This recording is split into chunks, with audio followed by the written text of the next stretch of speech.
दिलचस्प वीडियोस के लिए चैनल को सब्सक्राइब कर लें और साथ ही बेल आइकन बटन पर क्लिक कर लें ताकि हर आने वाली वीडियो आपको सबसे पहले मिल सके। एपिसोड 9 पेश कश्मीर कारवां। ठहरो, तुम्हें अपनी जगह से हरकत करने की जरूरत नहीं। मैं तुम्हारे लिए गाड़ी भेज रहा हूँ, तुम मुझे अपना पता बताओ, फरीद पाशा ने कहा। मैंने कहा कि मैं इस वक्त चाइना चौक शादबान कॉलोनी की एक कोठी में हूँ। फिर मैंने कोठी का नंबर दोहराते हुए कहा, यहाँ डीएसपी ट्रैफिक औरंगजेब हाँ की रिहाइश है, मगर मैं फौरी तौर पर आपके पास नहीं आ सकता। इसकी वजह? वो जल्दी से बोला, क्या वहाँ भी तुम्हारे साथ कोई मसला वसला है?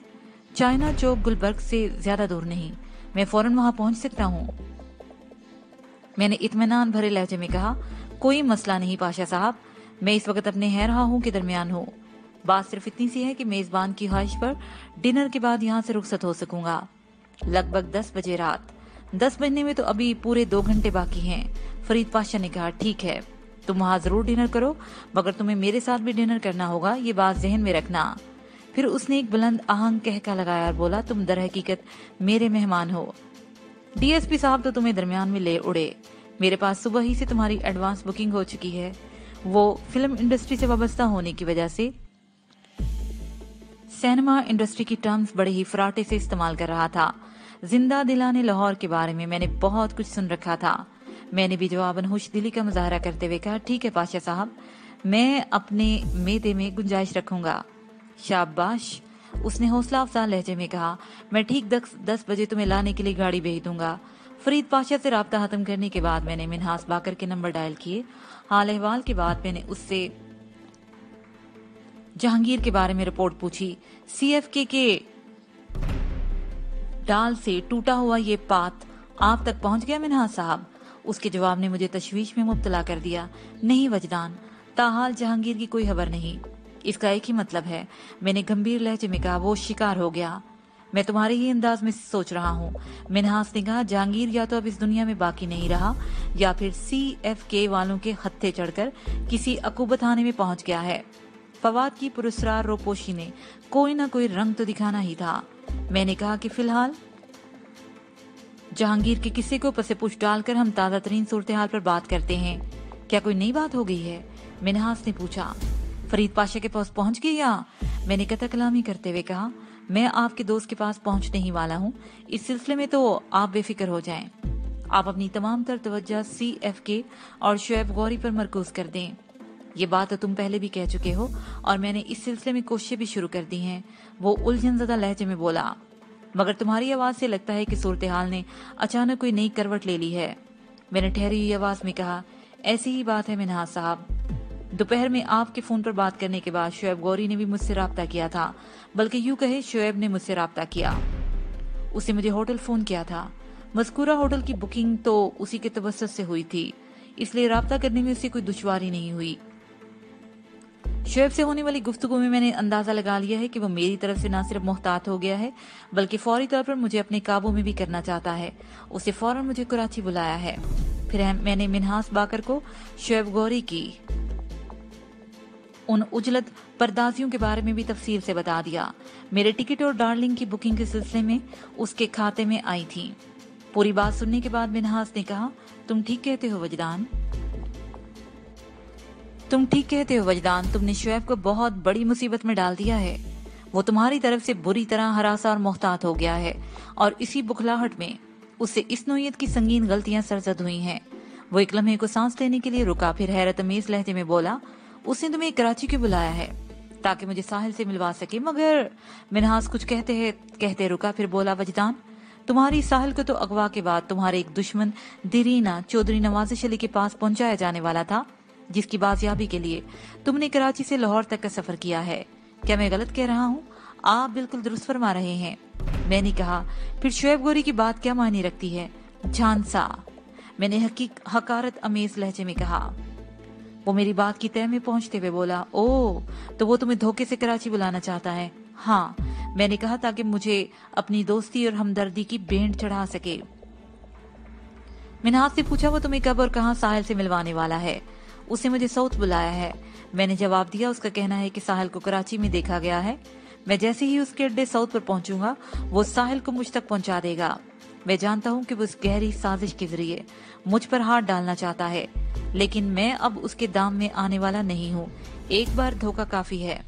आजमाए हुए को आजमाना हमाकत के जुमरे में आता है और मैं इतना अहमक नहीं हूँ कि उसकी फरमाइश पर दौड़ा दौड़ा कराची चलाऊं। फिर तुमने क्या सोचा है?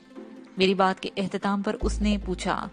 मैंने पुरअज़म लहजे में कहा, अपनी मिशन की तकमील तक मैं यहीं लाहौर पर रहूंगा और उससे पहले हरगिज हरगिज कराची का रुख नहीं करूंगा। उस वक्त तक कराची के मामलात को आप ही देखेंगे। मुझे फौरी तौर पर क्या करना होगा? वो यकदम संजीदा हो गया। मैं आपको CFK के साउथ वाले ठिकाने के बारे में पूरी तफसील से बता चुका हूँ। वहाँ का निजाम शुएब का असिस्टेंट कबीर शाह चलाता है, जिसे शाह जी भी कहा जाता है। मैंने साउथ की लोकेशन और उसकी अंदरूनी तफासिल के बारे में भी आपको बता दिया था। जिम ब्राउन को घेर कर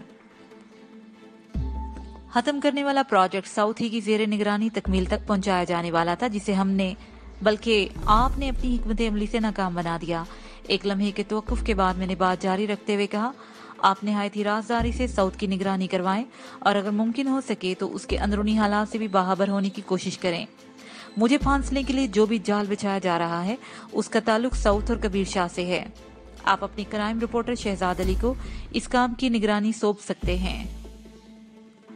वो हासा मुस्तद और जवां उमंग बंदा है। मुझे उम्मीद है कोई न कोई मुफीद नतीजा जरूर बरामद कर लेगा। मैं दुश्मन की चालों को उसी पर लौटाने का आदी हूँ। जब तक शुएब को मैं अपना दोस्त समझता था उसकी तरफ से मैंने आंखें बंद कर रखी थी, लेकिन अब मैं 4 आंखों से उसे वॉच कर रहा हूँ। मुमकिन है वो मुझे ट्रैप करने के लिए किसी नकली साहिल का सहारा लेने की कोशिश करे। नकली साहिल? मिन्हास बाकर की जुबान से बेसाख्ता निकला। वो किसी और लड़की को साहिल के गेटअप और मेकअप में सामने ला सकता है। मैंने कहा कि वो मुझे अपने शिकंजे में कसने के लिए कुछ भी कर सकता है।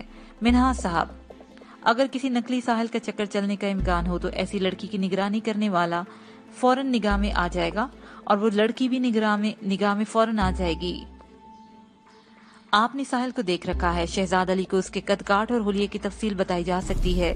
एक लम्हे के तवक्कुफ से मैंने शुएब के बारे में बात करते हुए कहा कि थोड़ी देर पहले तक तो वो यही समझ रहा होगा कि मैं कराची पहुंचने वाला हूँ। ऐन मुमकिन है एयरपोर्ट पर भी उसने अपने बंदे लगा रखे हों। जब मैं मुतलका फ्लाइट से कराची नहीं पहुंचूंगा तो वो और ज्यादा शद्दोमत से मेरी तलाश में लग जाएगा। आप मेरी बात समझ रहे हैं ना? वो मजबूत लहजे में बोला। मैं तुम्हारी बात बहुत अच्छी तरह समझ रहा हूँ। कराची की तरफ से बिल्कुल बेफिक्र हो जाओ और अपने मिशन पर ध्यान दो। मैं तुम्हें बहुत जल्द सुरखरू होते हुए देखना चाहता हूँ। इंशाल्लाह आपकी जुबान मुबारक साबित होगी।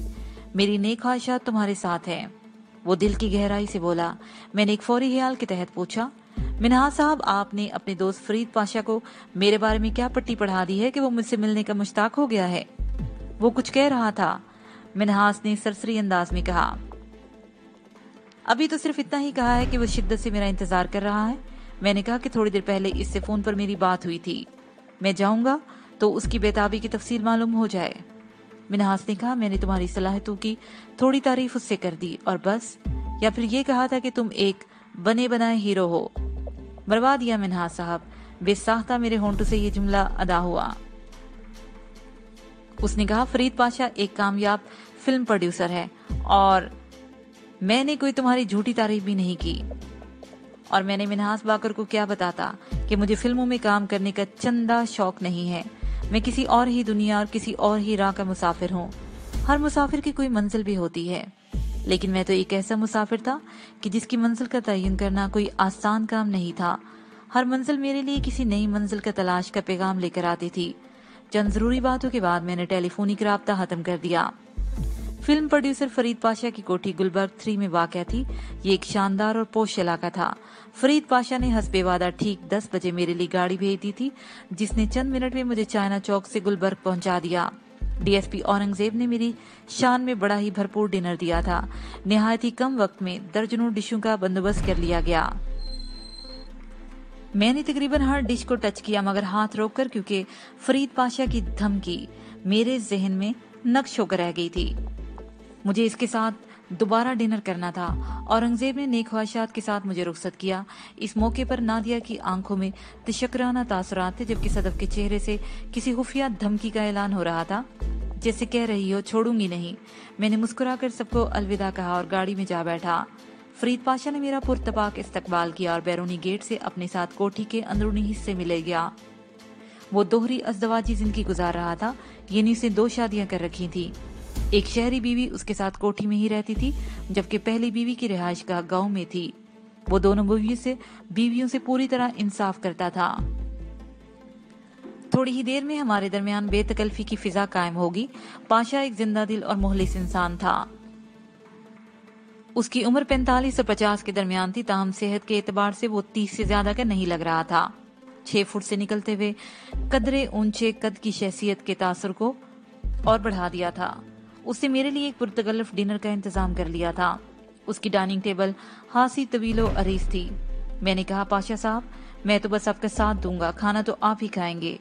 मैंने वहां भी अच्छा खासा खाना खाया है, इससे क्या फर्क पड़ता है यार, वो खुशदिली से बोला। वहां खाकर आए हो, यहाँ भी खाओ, शायद तुम्हें पता नहीं। उसने जुमला अधूरा छोड़ा और एक प्लेट में मेरे लिए कोई हास्य निकालने लगा। फिर बोला, अल्लाह ताला ने इंसानों के लिए जितनी नेमतें पैदा की हैं, मैदे में उतने ही खाने भी बनाए हैं। हर नेमत के लिए एक अलग खाना मौजूद है, इसलिए थोड़ा थोड़ा सब खाना चाहिए।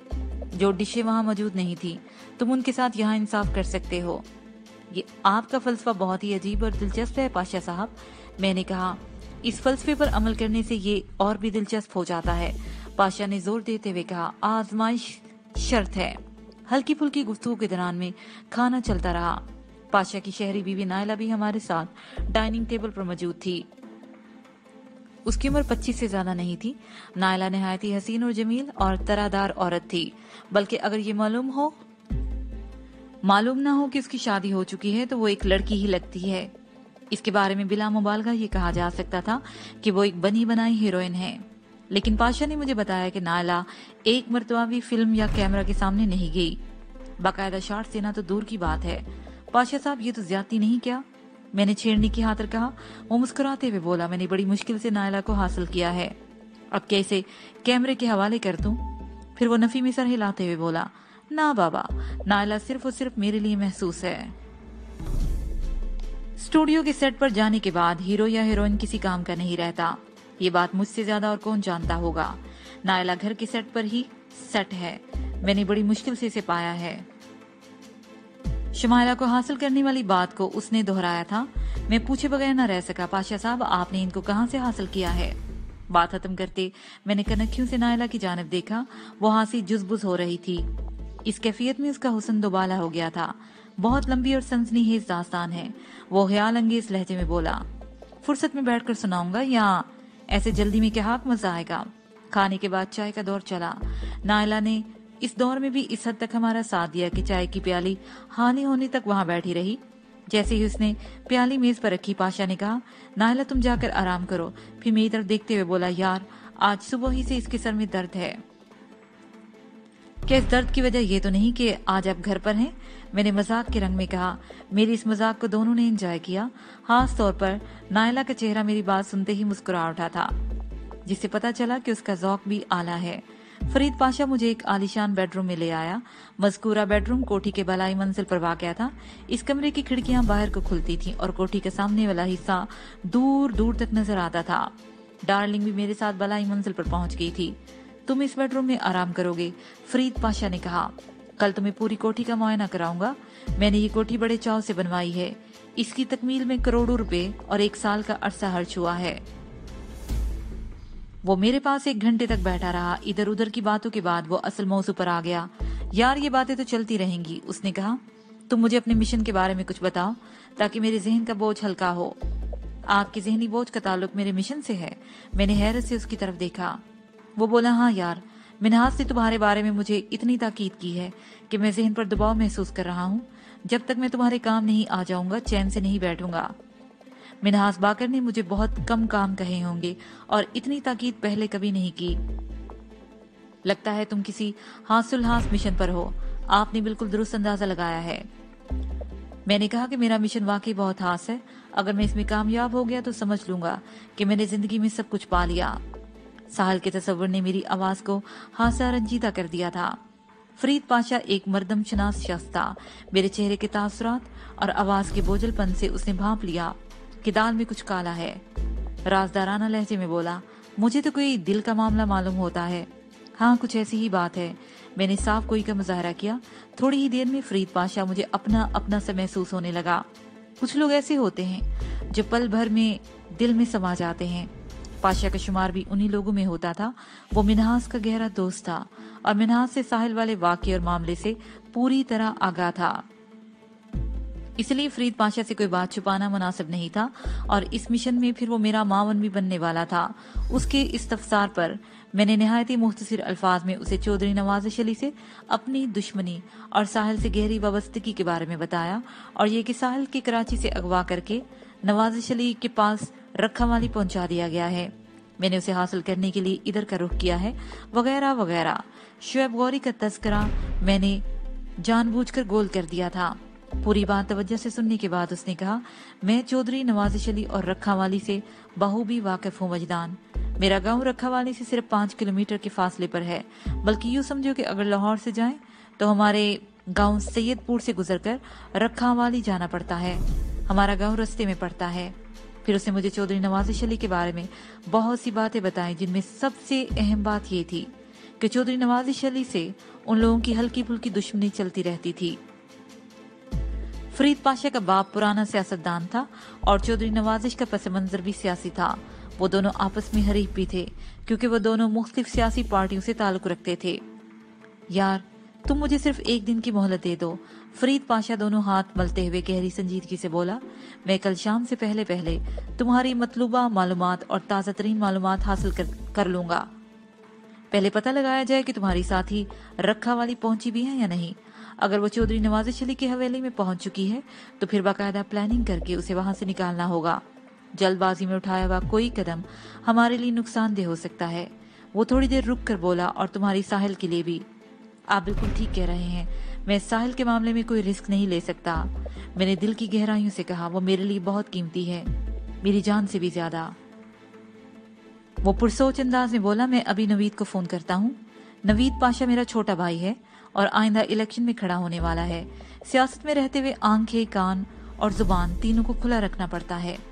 मुझे तो इस शोबे से ज्यादा दिलचस्पी नहीं, मगर नवीद अब्बा जी का सच्चा जानशीन साबित हो रहा है। उसे बहुत ही कम अरसे में बहुत ज्यादा सियासी तरक्की हासिल कर ली है। इसलिए अब्बा जी अब पसे पर्दा रहकर नवीद के जरिए चौधरी नवाज़िश अली को पीटना चाहते हैं। इस वक्त चौधरी नवाज़िश अली की पार्टी की गवर्नमेंट है, यानी उनकी पार्टी की हुकूमत है, लेकिन अवाम में सियासी बेदारी बढ़ रही है और हवा का रुख तब्दील हो चुका है। इंशाल्लाह आने वाले इलेक्शन में चौधरी को हार का मुंह देखना पड़ेगा। नवीद उसे बुरी तरह शिकस्त देगा। मुझे सियासत या सियासतदानों से कोई दिलचस्पी नहीं थी। मेरे लिए खुशी की बात सिर्फ इतनी ही थी कि मैं चौधरी नवाज़िश अली के मुहालिफ धड़े से आ मिला था, जो पहले ही से उसकी तरफ से बहुत सा उधार खाए बैठे थे। अब मुझे चौधरी का कर्ज अदा करते हुए बहुत लुत्फ आता। 2 कर्जदार एक कर्जा के पीछे हाथ धोकर पड़ने वाले थे। फरीद पाशा कह रहा था, मैं कल के दिन नवीद को तफ्तीश तहकीक के लिए दे देता हूँ। मुझे उम्मीद है कि तुम्हारी साथी के बारे में वो मुकम्मल मालूमात हासिल कर लेगा। हमारे कुछ खास आदमी रखावाली में मौजूद हैं। जैसे कि दुनिया की हर सियासत में होता है, मुहालिफ कैंप में अपने बंदे छोड़ना पड़ते हैं ताकि वहां की सूरत हाल से वो हमें आगाह करते रहें। जैसे ही नवीद को कंफर्म हुआ कि साहिल चौधरी नवाज़िश अली की हवेली में मौजूद है, वो सीधा यहाँ चला आएगा। फिर तुम उसके साथ रखावाली मिशन पर रवाना हो जाना।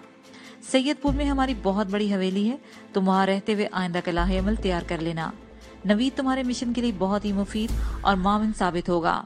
वो चंद लम्हे खामोश रहने के बाद मेरे चेहरे का जायजा लेता रहा, फिर बोला, या अगर तुम्हारे जहन में कोई और आइडिया है तो बताओ, हम उसे भी देख लेते हैं। फिलहाल आपकी तजवीज पर अमल करना ज्यादा मौजू नजर आ रहा है, मैंने गंभीर आवाज में कहा। मैं बहुत सोच समझकर चौधरी नवाज़िश अली पर हाथ डालना चाहता हूँ। अगर मुझे जोशो जज्बात में कोई कदम उठाना होता तो मैं लाहौर की सरजमीन पर कदम रखते ही सीधा रखावाली पहुंच जाता और चौधरी की ईंट से ईंट बजा देता। चौधरी से मेरी दुश्मनी कोई साल 6 महीने से नहीं है, ये बरसों का किस्सा है और इस दौरान में हमने एक दूसरे को नाकाबिले तलाफी नुकसान पहुंचाया है। यूं समझ ले कि हम दोनों पोल मैच, क्वार्टर फाइनल और सेमी फाइनल खेल चुके हैं। अब फाइनल का मरहला है। मैं इस फाइनल राउंड को बहुत ही सोच समझ कर खेलना चाहता हूँ और इस तरह पर खेलना चाहता हूँ कि ये मैच एक यादगार की हैसियत हासिल कर ले। हारने वाला अपने जख्म चाट कर उसे याद रखे और जीतने वाला शादियाने बजाकर उसकी याद को जिंदा करे। इंशाल्लाह ऐसे ही होगा। वो खड़े होते हुए बोला, अब तुम आराम करो, कल मुलाकात होगी। मैं तुम्हारे चेहरे और आंखों में थकन को वाज़ेह तौर पर महसूस कर रहा हूँ। थोड़ी देर पहले तुमने एक खतरनाक जमाई भी ली थी। आप बिल्कुल ठीक कह रहे हैं, मैंने तायदी अंदाज में सर हिलाते हुए कहा। गुज़श्ता 2 रोज से मुझे आराम का मौका नहीं मिला और अच्छी खासी नींद भी जमा हो चुकी है। फिर आज के डबल डिनर ने नींद के हमार में बेपनाह इजाफा कर दिया है। मैं सुबह तक सुकून से सोना चाहता हूँ। यहाँ तुम्हें सुकून ही सुकून मिलेगा वजदान। वो दोस्ताना अंदाज में बोला। मिनहाज जब भी लाहौर आता है तो मेरे पास ही ठहरता है, इसी बेडरूम में उसका क्याम होता है। मैंने कहा, एक बात तो बताएं शाह साहब, आपको मैंने इंतहाई जिंदा दिल और खुश मिजाज पाया है, बात बात पर हंसते मुस्कुराने और कहकर उछालने वाला, जबकि मिनहाज बाकर एक संजीदा और किसी हद तक खुश मिजाज शख्स है। आप दोनों की दोस्ती किस तरह कायम है? दोस्ती के लिए बुनियादी शर्त हम मिजाज और हम ख्याल होना जरूरी है। मैं तुम्हारी आधी बात से इत्तेफाक करूंगा, वो संजीदगी से बोला, यानी दोस्ती के लिए हम ख्याल होना ही काफी है। और जहां तक मिनहाज के मिजाज का ताल्लुक है तो वो दोहरी शख्सियत बल्कि दोहरे मिजाज का बंदा है। वो आमतौर पर जैसा खुश्क और टू दी पॉइंट नजर आता है, बेतकल्लफ दोस्तों के साथ ऐसा नहीं है। वो मुझसे मेरे ही अंदाज में मिलता है। पाशा की बात मेरी समझ में आ रही थी। मिनहाज को इब्तदाई मुलाकातों में मैंने जैसा पाया था अब उसमें खासा फर्क आ गया था, या यूं कह ले कि अब हमारे दरमियान बेतकल्फी की फिजा कायम हो चुकी थी। यहूद और यहूदियत के खिलाफ सरगर्मियों ने हमें बहुत ही करीब कर दिया था। फरीद पाशा ने डार्लिंग की जानिब इशारा किया और कहा कि तुम्हारी इस लाडली के लिए मुझे शब बसरी का अलहदा बंदोबस्त करना होगा या? उसने जुमला अधूरा छोड़ा तो मैं समझ गया कि वो क्या कहना चाहता है। मैंने तसल्ली अमीज लहजे में कहा कि डार्लिंग मेरे साथ इसी बेडरूम में रात गुजारेगी। कोई भी शख्स अपनी डार्लिंग को खुद से जुदा करना पसंद नहीं करता। आप इसके लिए फिक्रमंद ना हो, ये हर मामले में ट्रेंड है। इसे कभी मेरे लिए कोई मसला खड़ा नहीं किया। उसे बड़ी मोहब्बत से डार्लिंग को देखा और मुस्कुराते हुए बोला, तुम्हारी डार्लिंग तुम्हें मुबारक हो। मैं तो अपनी डार्लिंग के पास जा रहा हूँ। शब्बा खैर, गुड नाइट, मैंने कहा। वो बेडरूम से रुखसत हो गया। फरीद पाशा के जाते ही डार्लिंग मेरे पास आ गई। मैंने उसे प्यार किया और घूम फिर कर बेडरूम का जायजा लेने लगा। वो हासा कुशादा बेडरूम था। मैंने वहां मौजूद हर शय को तनकीदी और तफ्तीशी नजर से देखा और मुतमईन होने के बाद दरवाजा बंद करके वॉशरूम में घुस गया। 15 मिनट में मैं लिबास तब्दील करके फ्रेश अप हो चुका था। इस वक्त दीवार गिर क्लाक और मेरी रिस्ट वॉच में 1:15 बजे थे, यानी नए दिन का आगाज हो चुका था। मैं बेड पर दराज हुआ तो डार्लिंग मेरे पहलू में आकर लेट गई। मैंने अपने हाथों के गुनगुने लम्स को उसके वजूद में उतारना शुरू कर दिया। वो किसी दिलनशीन महबूबा की मानिद मस्त हो रही थी। उसने अपनी आंखें बंद कर रखी थी और धीरे धीरे अपने मुंह को मेरी पसली पर मसाज के अंदाज में रगड़ रही थी। मैंने सरगोशियाना लहजे में से पुकारा, डार्लिंग। उसे बंद आंखों के पीछे से जवाब आया, मियाऊं। तो मेरी डार्लिंग हो ना? मियाऊं। डार्लिंग की एक खसूसियत ये भी होती है कि वो खुलती नहीं। मैंने बदसूर उसके बदन पर अपना हाथ फेरते हुए कहा, लेकिन मैं किसी ऐसी शय के साथ बहुत ही बेचैनी महसूस करता हूँ। तुम जब से मेरी जिंदगी में आई हो मुझे तुमने कदम कदम पर हैरान किया है। ये मुसलसल हैरानगी मुझे उलझा रही है, मुझे परेशान कर रही है। मैं तुम्हारी हकीकत जानना चाहता हूँ, तुम्हें खोलना चाहता हूँ। मुझे यकीन है कि तुम कोई आम मिली नहीं हो। मैं तुम्हारे इसरार को पाना चाहता हूँ और उसके लिए ये बेहतरीन मौका है। मैं आज रात तुम्हारे अंदर उतर कर सब कुछ जान लूंगा, सब कुछ। उसने शिद्दत से मेरे पहलू में अपना मुंह रगड़ा, फिर आंखें खोलकर मुझे देखा और अपनी महसूस आवाज में बोली, मियाऊं। उसकी आवाज तो वही थी, ताहम मैंने उसकी खुली आंखों में तब्दील शुदा तासर वाज़ेह तौर पर नोट किया। इस मियाऊं में पहले जैसी कैफियत नहीं पाई जाती थी, गोया वो खुलने पर आमादा नहीं थी, क्योंकि उसकी इस मियाऊं में ना की कैफियत थी। मैंने उसके वजूद में इस तरह सा महसूस किया। मैं भी उस वक्त जिद पर उतर आया था। ऐसी तन्हाई, सुकून और फुर्सत न जाने फिर कब मुयसर आती। मैं खोलूंगा, तुम्हें जरूर खोलूंगा, मैंने इसकी आंखों में देखते हुए कहा। वो बड़ी शिद्दत से मियाऊं मियाऊं करते हुए अपना चेहरा मेरे पहलू में रगड़ने लगी, लेकिन मुझ पर ऐसी जिद सवार हुई कि मैंने उसकी एक न सुनी। वो इल्तिजाए करती रह गई। वो जुबान से इंसानों की तरह अल्फाज तो अदा नहीं कर सकती थी, ताहम मैं उसके अज़ा की हरकत और सकनात को अच्छी तरह समझने लगा था। वो इस वक्त सरापा एहतजाज बनी हुई थी। मैं उठकर बैठ गया और उसे अपने सामने कालीन पोश फर्श पर रख दिया। उसे मुझे ऐसी नजरों से देखा जैसे वहां से फरार होने का इरादा रखती हो। मैंने सेकंड के लाखवें हिस्से में उसके इर्द गिर्द भागने के इरादे को भांप लिया। फिर इससे पहले कि वो अपने इरादे को अमली जामा पहनाती, मेरी आंखें उसकी आंखों से चिपक गईं। हम दोनों साकित नजरों से एक दूसरे को देख रहे थे और एक दूसरे को अपने ट्रांस में लाने की कोशिश कर रहे थे। चंद सेकंड तक हमारे दरमियान नजरबाजी और तस्वीर का ये मुकाबला बराबर रहा। फिर मैं उस पर हावी आने लगा। उस वक्त मैं पूरे इर्तिकाज के साथ अपने काम में मशगूल था। ची की कुव्वत ने मेरा भरपूर साथ दिया। मैं डार्लिंग की आंखों में डूबते हुए अपने जहन में उसके लिए तरगीबात भी तहलीक करने लगा। ये सारा खेल महज ख्यालात और तरगीबात का है। अगर ख्यालात तवाना और तरगीबात मजबूत हो तो तस्वीर छुट्टियों का अमल बनकर रह जाता है। मेरी तरगीबात काम दिखा रही थी। मेरे जहन में तहलीक पाने वाले ख्यालात की लहरें डार्लिंग के दिमाग पर असर अंदाज होने लगी। मैंने खामोशी की जुबान में सोचा, तुम्हारी आंखें बोझल हो रही हैं, तुम्हें नींद आ रही है। आम हिप्नोटिज्म में आवाज की बड़ी अहमियत है। सजेशन आवाज की मोहताज होती है, मगर इस वक्त डार्लिंग एक महसूस किस्म के हिप्नोटिज्म के तजर्बे से गुजर रही थी, जिसमें सजेशन के लिए आवाज की जरूरत नहीं थी, सिर्फ सोचना ही काफी था। ची बाज़ुबान खामोशी अपना काम कर रही थी और बहुत खूब कर रही थी। मैंने तरगीबात का सिलसिला जारी रखा। आज इस इसरार से पर्दा उठ जाना चाहिए जो साया बनकर मेरे साथ साथ चल रहा है। कोई बच्चा आपकी उंगली पकड़कर चलता रहे और आप ये भी न जानते हो कि वो बच्चा किसका बच्चा है, तो अजीब सी बेसुकूनी दिमाग को अपने हिसार में ले लेती है। डार्लिंग के हवाले से मैं अपने दिमाग को हर हिसार से निकालना चाहता था। वो यकटुक मुझे देखे जा रही थी। मेरी तरह उसका वजूद भी एकदम साकत था। हमारे जिस्मों के अंदर दिल धड़क रहे थे या फिर बेडरूम में हमारे सांस लेने की महसूस आवाज पैदा हो रही थी। बाकी हर तरफ सुकून ही सुकून और खामोशी ही खामोशी थी। नींद ने तुम्हारी आंखों को थकान ज़दा कर दिया है, तुम्हारे पपोटों को बोझल बना दिया है। मैं खामोशी की जुबान में पूरे एतमाद से सोच रहा था। मेरे चटानी ख्यालात की लहरें, थॉट वेव्स को ची की कुव्वत ने मोहमेज किया और डार्लिंग की आंखों में मैंने सुर्ख डोरे नमूदार होते देखे। पिछले चंद रोज से मैं योगा की प्रैक्टिस के साथ साथ ची की एडवांस मशकें भी कर रहा था, जिससे मेरी बातनी कुव्वतों और हवास में नुमायां तब्दीली आई थी। इन तजर्बात का एहसास बड़ा ही नया, अनोखा और निराला था। डार्लिंग की आंखों में नमूदार होने वाले सुर्ख डोरे भीगने लगे, गोया उसकी आंखों में पानी उतरने लगा। मैंने तरगीबात में शिद्दत पैदा करते हुए सोचा, इन बोझल आंखों और भारी पपोटों का सिर्फ एक ही इलाज है। डार्लिंग की पलकें बेख्तियार झपक गईं और वो इलाज है नींद, गहरी नींद। मैंने कोशिश जारी रखते हुए सोचा, तुम्हें अपनी तकलीफ से और मसले से निजात पाने के लिए सोना होगा, गहरी नींद सोना होगा, और तुम सोने जा रही हो। उसकी पलकें दोबारा झपकी और उसने धीरे से आंखें बंद कर ली। तुम सो रही हो, तुम्हारी नींद गहरी हो रही है, और गहरी और गहरी, समुंदर से भी ज्यादा गहरी, गहरी गहरी और गहरी। मैंने बेनतीजा खबर नजर से डार्लिंग का जायजा लिया। वो फर्श पर बेहिस्सो हरकत पड़ी थी। उसकी आंखें बंद होते ही हमारा निगाही राब्ता भी मुनक़ता हो गया।